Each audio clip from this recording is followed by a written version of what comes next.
Thank you. I've got 6:03, so I'd like to call the meeting to order.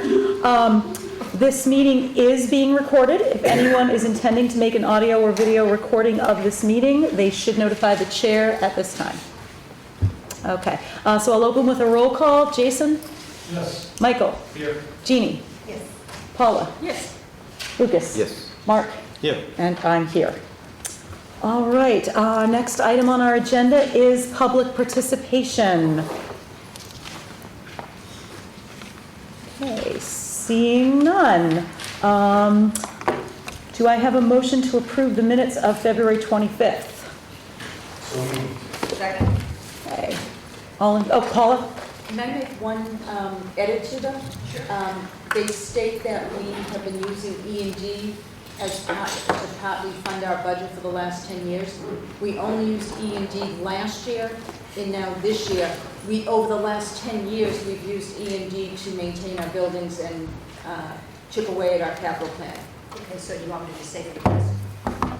So last 2 years, well, prior year and this year, or however you want to phrase it, but I just wanted to make that I'm edit. happy to do that. I'd Okay. like to amend my motion to include all his edits. Do we need another second, or with Jeannie second? Okay. All those in favor? Aye. Opposed? None. Thank you. Okay. Next on the agenda, we have a bunch of stuff from Safer. So, Mark, you're up with the Silverland Parcel. Thank you. And do you want to make a I'd like to motion? make a motion to take the Safer report out of order at this point. I'll second. Okay, all those in favor? Aye. Thank you. Thank you very much. So we'll stick to the agenda real quick. The Silver Lake land parcel that we've been trying to transfer to the town of Kingston had required state legislative approval has come back. And the next part of it is to actually authorize the chair to sign the deed and the secretary to create the document that will be recorded that this transaction took place. So, if I could have a motion to do both, I'd appreciate it. Or I can So moved. make Jason made. I'll second. Okay. Oh, Paula? Has council looked at this as well, or council? Okay, just want to be Right, sure. yes. And it was prepared by Kingston Town Council. It was their expense. But this is it. They can't record the minutes of our meeting that we voted last time, so they recorded a document the secretary will sign. And we're authorizing the chair to sign the vote. So all those in favor, I guess. All those in favor? Thank you. Okay, none opposed? Okay. And the second part is, we just finished a Safer meeting in discussion of the capital plan in preparation to make sure it's on all three town meetings' agendas as a separate part, usually, of the overall expenditures. This does not have a financial impact the way we're presenting this to the towns at this time. So the proposal that Safer Committee has recommended, we have approximately $814,000 remaining in our E&D fund. And we have historically funded our capital plan with E&D. And I think going forward, we're going to have to find other funding sources to go forward. That was covered in our meeting. At this point, the Safer Committee has recommended a similar number. Last year, we funded $500,000. We're going to take $514,000, leaving $300,000 in the current E&D budget. So within that $514,000, we have looked at the comprehensive study that came back quickly, but for the most part, and we have identified urgent items that need to be taken care of, as well as a couple of urgent items that have evolved this year from capital items. And Michael is here to speak to that on how we came up with the approximate $514,000. So tonight, we're asking your vote and support for $514,000. However, we have to check the prices and adjust the numbers to make sure we are final, but that's going to be our ceiling. Currently, on the list of items we discussed, we're around $540,000, I think, and some of those numbers need to be tweaked a little bit going forward. Michael, do you want to cover briefly the...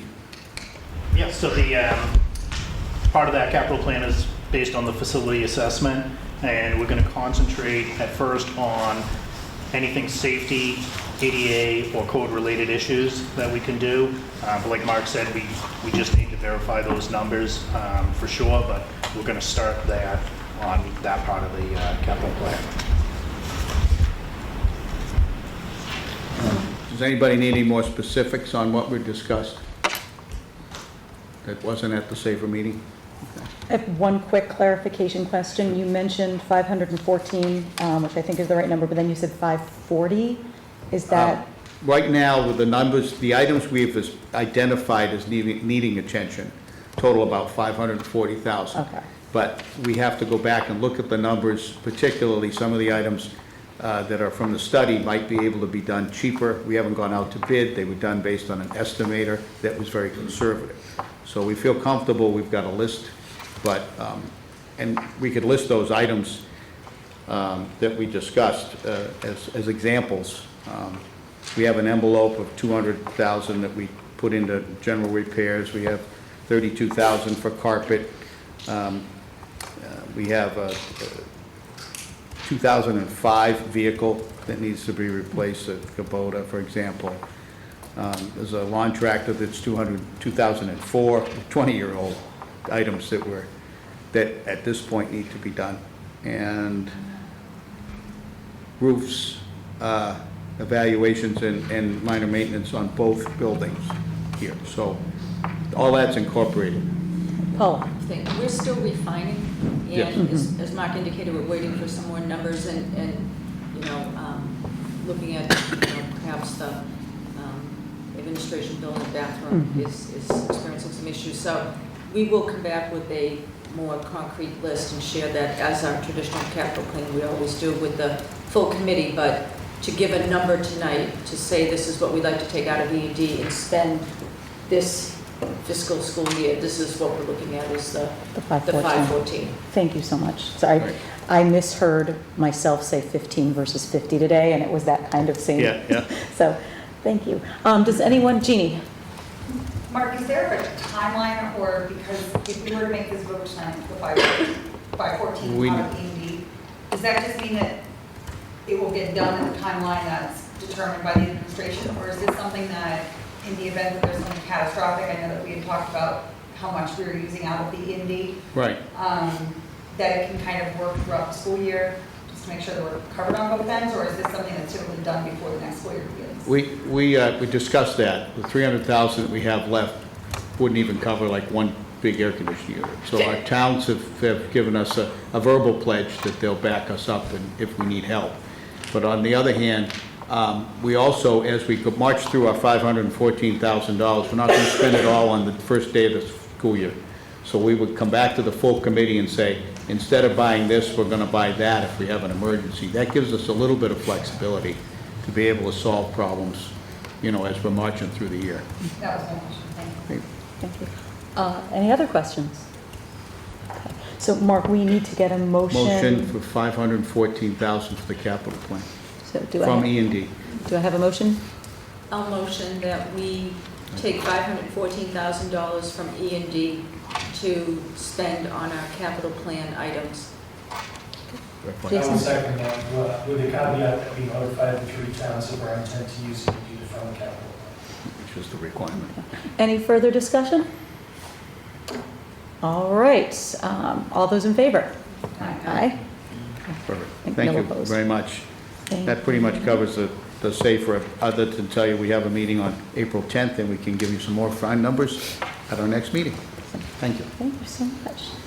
Okay, so I think we're ready to move on to principals' reports. Hi, everyone. Our students and staff are working very hard on writing specifically this month and next month. We are calibrating our writing, talking about claims, evidence, and reasoning nonstop, and thinking about our non-negotiables as our 2 grade levels, 7th and 8th.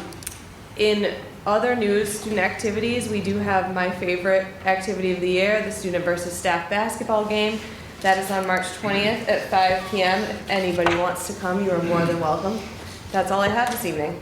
That was fast. Very Thank fast. you. All right, Principal Gill. All right, under staff and school updates, I just wanted to provide you an update with our bell schedule. As you know, we have a working group that's been looking at possibly revising our bell schedule for future school years. When we were concerned about our school budget, we kind of put on pause the 8-period schedule because we were concerned we wouldn't have enough staffing for that. In the meantime, we're cautiously optimistic about our budget, but also given the timeline of when we start course registrations, we did have to move forward with a 7-period schedule. But when we paused the 8-period one, we had a group of our schedule committee members who started working on how can we use our current 7-period schedule and try to check off some of those NEASC to-dos and priority areas that we as a school have been trying to build into our schedule, including an academic support block and a fixed schedule, the third goal being common planning time for staff.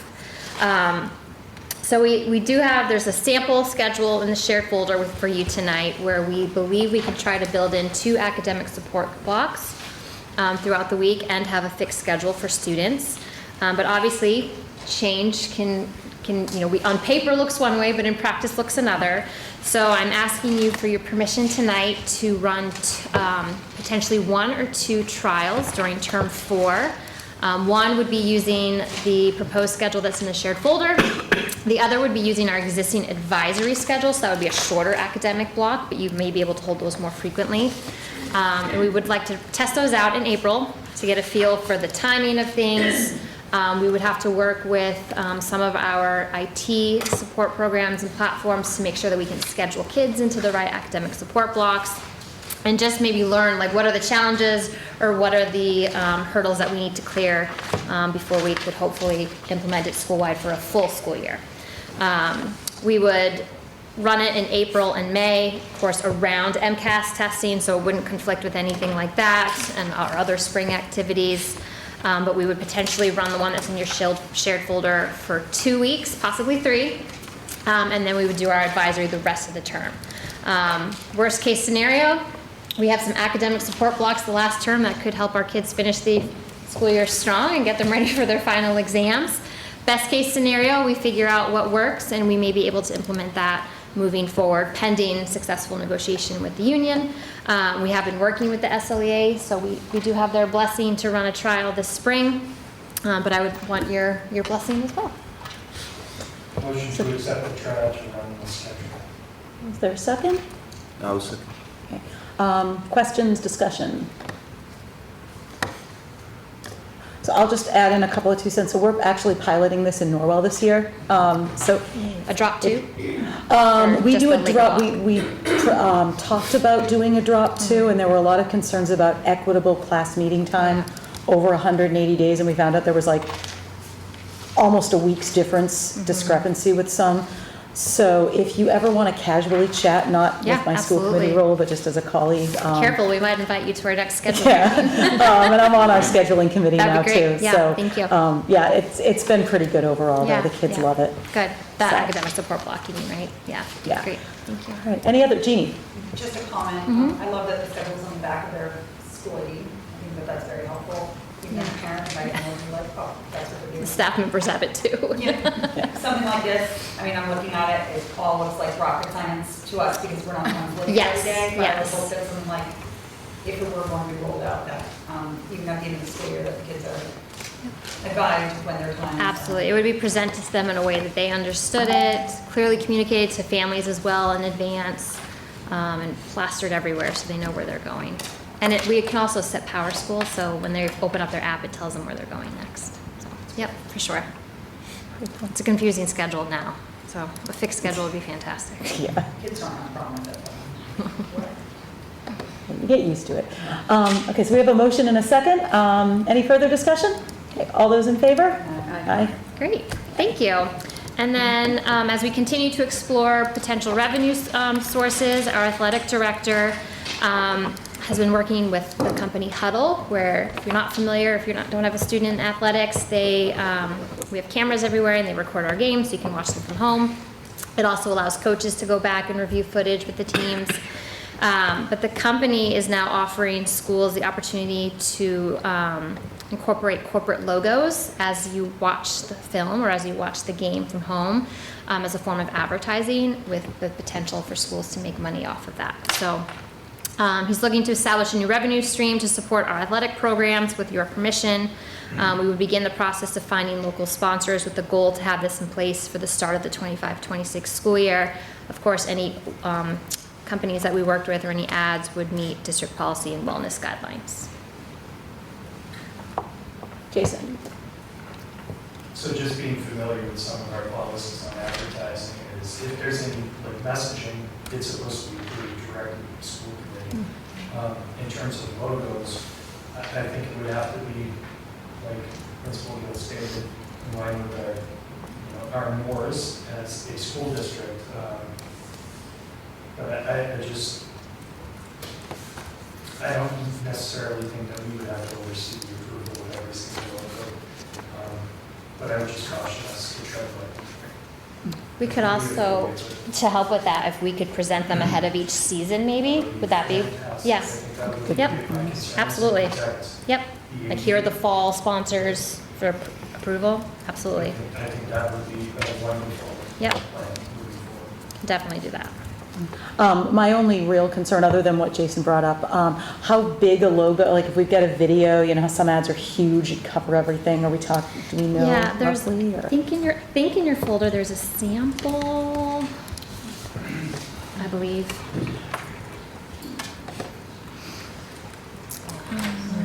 All I have under 5 is just the trial schedule. That's all right, it's okay. I can maybe swing a picture real quick. Hold on. Just in light of that, I would like to motion to allow Principal Gill and the athletic director to move forward with this plan, with the caveats that we carved out. I'll second. Okay, Jeannie? Amy, if I could, just to piggyback off our policy and everything else about wellness, I remember when I came up, it must have been 7 or 8 years ago, and I said, we need to be careful with wellness policy because we're eliminating sponsors like Coca-Cola from our Cerico Field or from things like this, and that is something to kind of keep in mind as we review policies. That's not necessarily a bad thing to have sponsorships from corporations. So this is a sample from Chelsea. Sorry, I'll pass it around for everyone to see. So at the beginning of the viewing, like when you're logging on, it has all of the logos up. And then I think like during timeouts and things like that, Okay, so it's not like yeah, it wouldn't totally cover, there the whole time covering. Yeah, and during live play, it's not going to cover. It would at the most it would be like at the bottom or in the corner. Yeah. So it's not going to cover. Amy, I just threw the. Oh, thank you, It's on Karen. the very bottom, advertising revenue proposal, sorry there about it is. that. Oh, don't apologize, thank you. Okay. Jill? I would just note that my assumption is that the advertising would follow our wellness policy, and that that there are parameters as to what can be sold in during the school day versus after school hours and things of that nature. So there may still be limitations, but I just wanted to point that out, that we can't completely disregard the wellness policy. Oh, no, Okay. All right, any further discussion? Oh, yeah, sorry. I just wanted to ask if you could let me do some research into this. The Department of Revenue is very clear about what we're allowed to have for revolving accounts and the sources of income into those accounts. And I'm gonna have to call them and say, hey, where does this? Where It does it doesn't fit in? seem, the athletic revolving account, which is where you think it would go, can take participation fees and program receipts. It doesn't say advertising revenue. I haven't, Yeah. so. So do we need to amend the motion, or I think the motion as it stands with caveats in place? Is Yeah, that- my motion was to allow the principal and the AD to pursue this, right? With the caveat Yeah. that at the beginning of Each the season. season, we could just vet and make sure we're comfortable. And I would think that, to the superintendent's point, we might be more restrictive than even the policy on board. Mhm. But considering the fact that it's not a message, written or verbal. Yeah. We've had concerns in the past as a school committee about what might be said over our PA at a football game, because we are supposed to vet all those messages before they're allowed to be broadcast. So this is a more minor way of advertising, but again, to that point, just making sure we're aware of who we're associating. Yeah. Sarah, would that satisfy the caveats in place in the motion? I don't think we need an extra level of, I think that covers it, like if we have caveats in place that We'll we can figure come out back to where you. it goes. Yeah. We'll find an account to put it in. Okay. Is there any further discussion? Or Sarah? No, I was just going to say, we'll find an account that the law allows us to do. Yeah. course, Sarah. There we Of go. course. Yes, municipal Always. finance laws. I am a rule follower, and I enforce rules for a living. Here and at home. Everywhere I go. Okay, any further discussion? All right, all those in favor? Aye.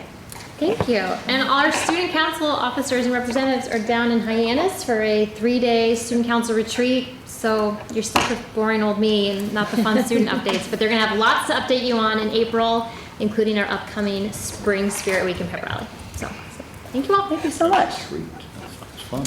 All right, I think we're on to you, Sarah, for school district business. Thank you, Madam Chair.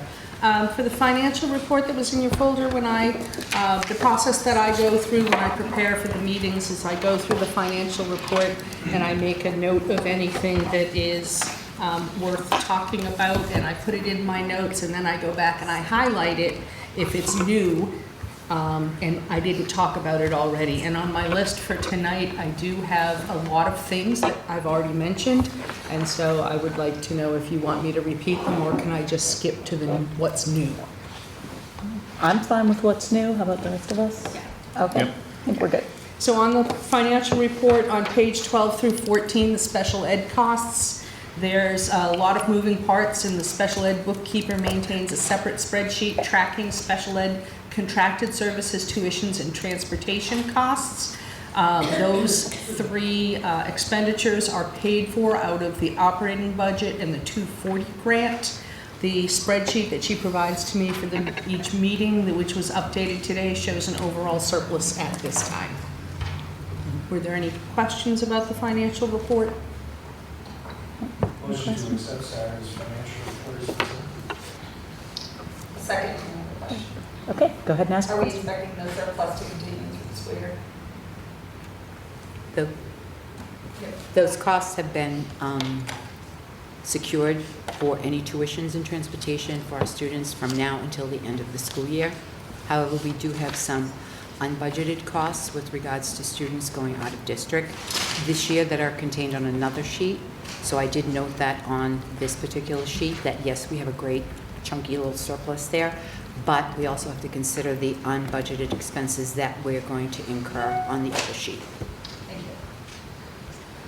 Any other questions? Okay, so we have a motion and a second. All those in favor? Aye. Aye. None opposed? Thank you. Moving on to grants, donations, and awards, there is a sheet that was in your digital packet. We're going to be presenting all of the grants, donations, and awards that we accept so that will allow us to spend them. So on March 3rd, we received a letter from the Department of Financial, I can't remember what it was, but it is $3,200 for the Credit for Life fair. So I'm asking you to accept this donation, this grant. Move to accept. Second. Any discussion? Okay. Jason, there's a motion on the table to accept the grant for the Credit for Life Fair, and a second. So we're about to take a vote. All those in favor? Aye. Aye. None opposed? All right. The next item, corrective action plan. We've been working with the auditor on the FY24 audit, for which I expect there to be continued findings necessitating another corrective action plan. I will keep you updated on that. We're still working on the audit itself. And then the last item on my report, you may recall that I had you vote last fall to pay some prior fiscal year bills. The week after I had you vote, I took a course on balance sheets and learned that the vote was invalid because we can't vote unless the E&D is certified. So at that point in time, I think it was in October when you voted, FY25 E&D was done, and FY20, the E&D for this year that we're voting hadn't been certified yet. So tonight I'm asking you to vote to approve $3,950.38 in expenditures for invoices from prior to June 30th that didn't come in until July, August, September, November, etc. So moved. Second? Second. Quick question, so have those already been accounted for in the budget that we've, okay, they have not, so this would be coming out of E&D? Yes. Okay. Read that out one more time, 3,900? $3,950.38. Pretty small amount. Thank you. Okay, Just motion, want to make sure I heard 3,930. 30,000, yeah. No, 3. Okay. All right, all those in favor? Aye. Aye. Any opposed? No. It's unanimous, Karen. All right. Thank you, Sarah. I think we're on to you, Dr. Clifford. Okay, I just have a few things tonight. The first is, yesterday the evaluation working group got together and met, representatives from all different schools. In the past few years, this is a group that's met to look at the educator evaluation system and make some adjustments. This group got together yesterday to talk about those adjustments that were made in the last few years and just discuss with different representatives from each one of the schools to see how it was going. It was a great meeting, and that's it for our meeting, just to reconvene that group and kind of check in and see how things were going. Today, the district literacy leadership team met for the whole entire day with a consultant from the Hill for Literacy, where we completed a literacy plan and a literacy vision for the districts. It was a huge amount of work. 8 to 3 we met, so a shout out to all the members of the DLLT who worked super hard today to create what I think will be a fabulous plan for the next, at least, let's say, 3 years with 5 different categories and action steps. So a ton of work was done today, so thanks for that. And I will share more about that. We created a draft today, and a smaller group will kind of finalize that, share that out with faculty and staff, and I will come back and give you the final plan and share that with you. The March 6th Professional Development Day today. A lot going out through the district. The literacy plan I spoke about, K through 6 teachers, we're working on EduClimber. Specialists we're reviewing grade level speaking and listening standards to implement these throughout their classes. Paraprofessionals are working on DESE modules for professional development. At the middle school and high school, faculty were working in departments to collaborate to refine and develop common assessments, analyze student data, and make instructional adjustments. And the math curriculum review group still continues to meet, looking at a new math curriculum, as I spoke about before, K through 6. We are now looking at HMH, that's the time that we're spending now, and looking at meeting with the publisher on March 16th, and a decision in April, which will share.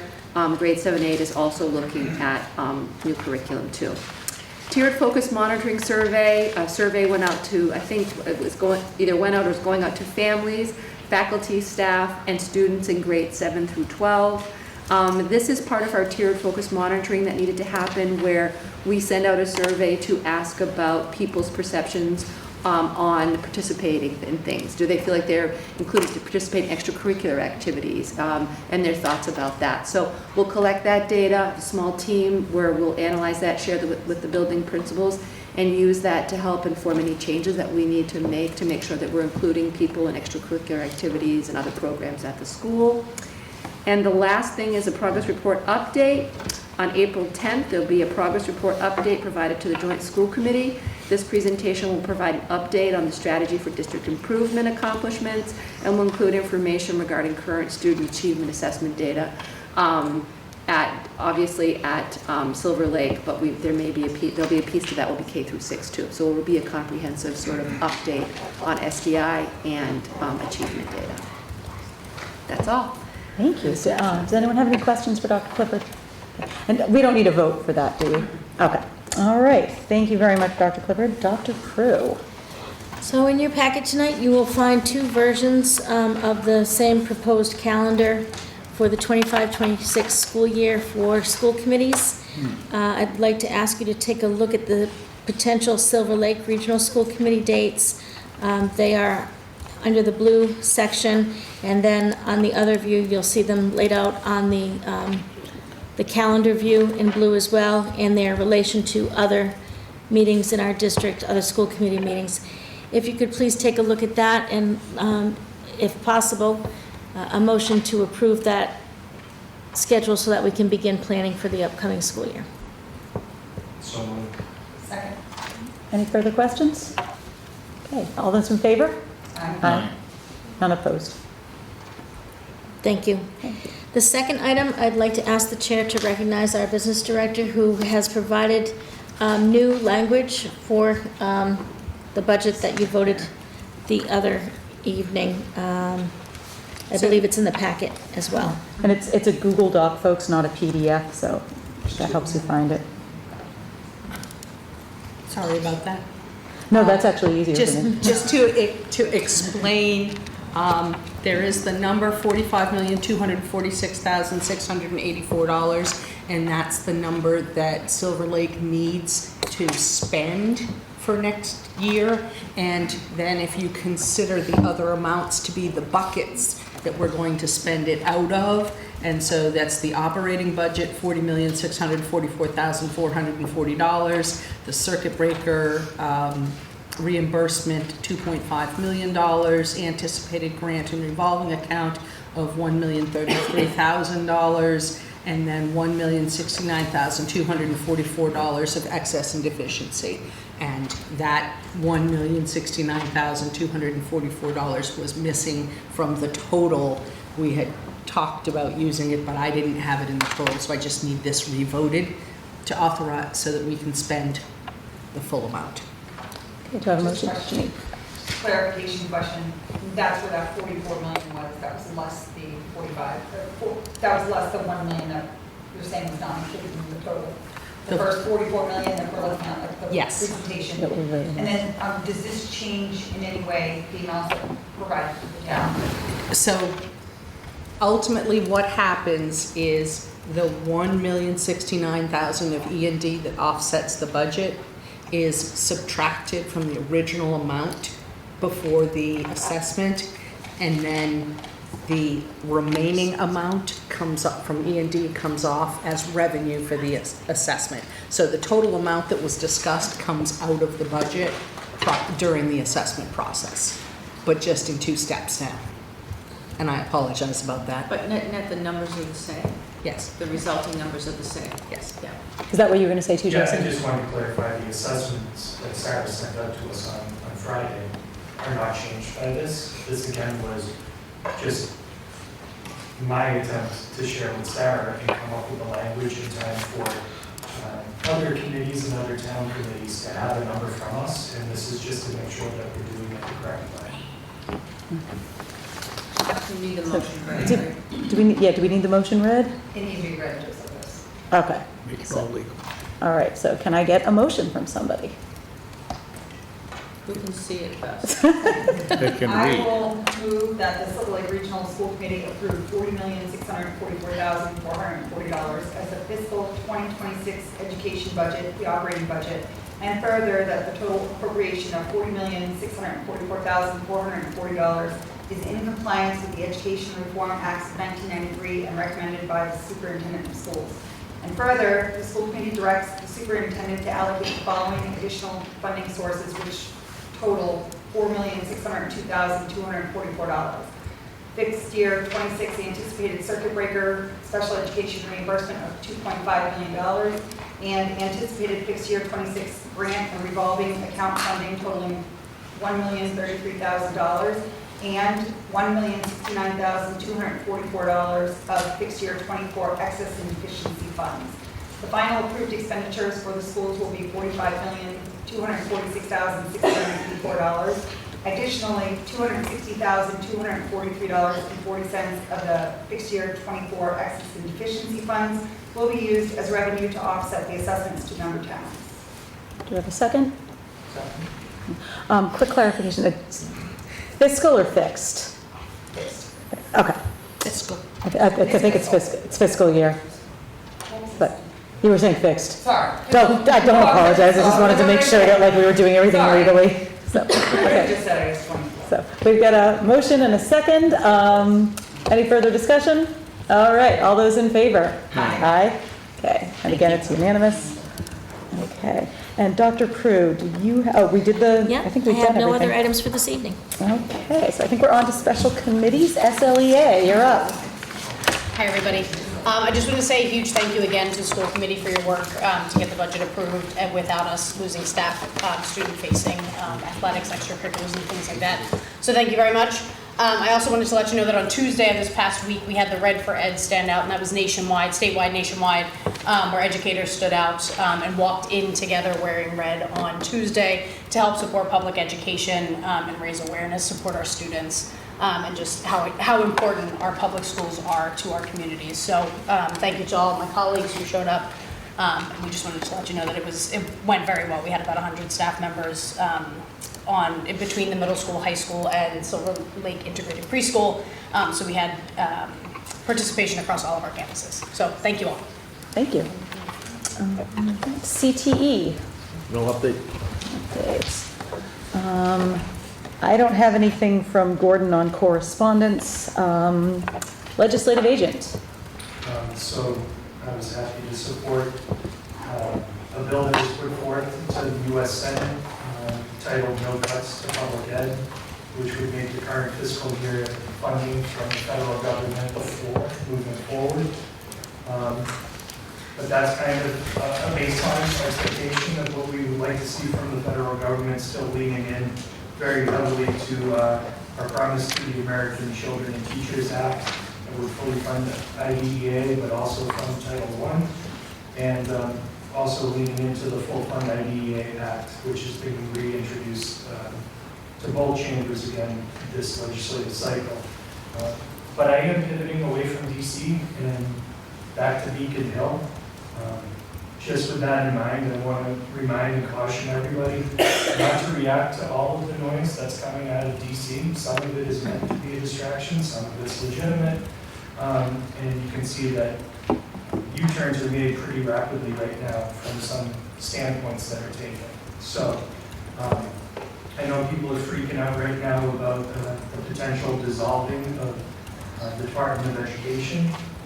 Again, I would caution you to be careful what you wish for. The Department of Education, all in all, is not 100% our friend as local control school committee members and as education goes. There's a lot of regulations and unfunded mandates from the U.S. Department of Education. It's very much like testing. I don't know how many of us have tried testing on the way it's gone. So there's pros and cons to the department. Let's just remember the Title I, IDEA, all predate the formation of the Department of Education.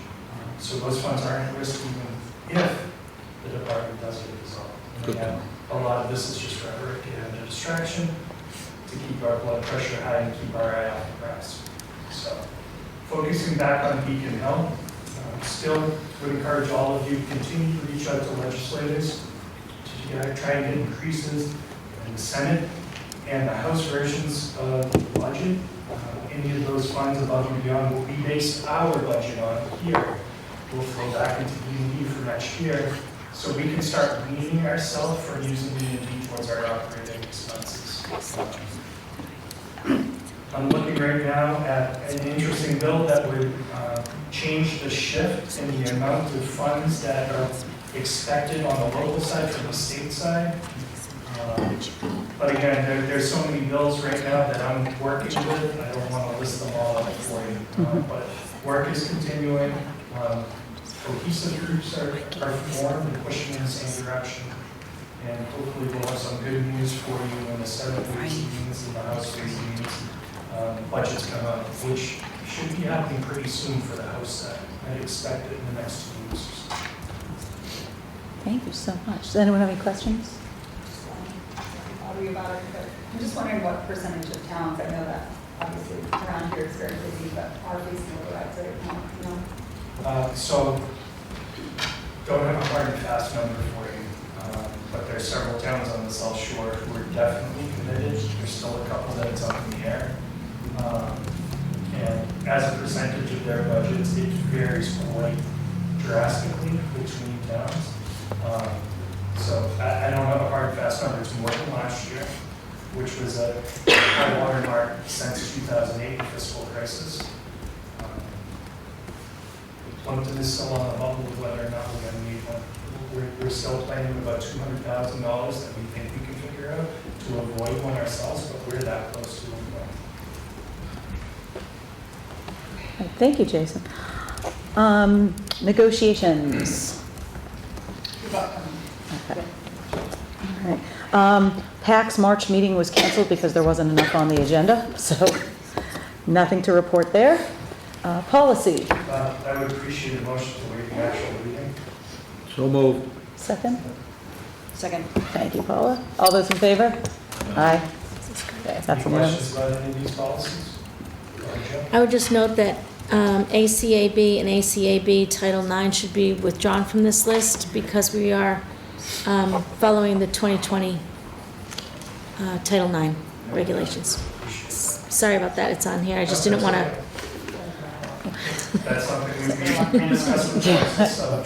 ACAB and ACAB. In that case, do we need a second motion, or is it, okay, all right. Now I'm going to make a motion to accept as our second read policy BEDB, BHE, EFC, EFD, EHAA, EHB, GBEB, IJNDC, JICJ, KDC, KDCB, KHB, and KHC.